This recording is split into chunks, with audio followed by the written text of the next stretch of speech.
Vocês se lembram da Vídeo Brinquedo?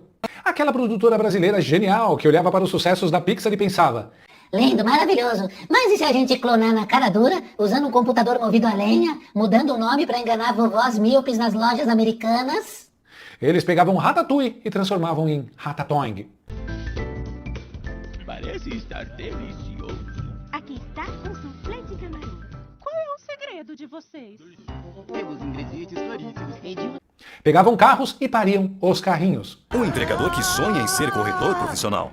Junto a seu amigo Combo, ele vai enfrentar armadilhas a cada curva e Uma animação com os gráficos de um PlayStation 1 quebrado, feita a toque de caixa só para faturar em cima de otário.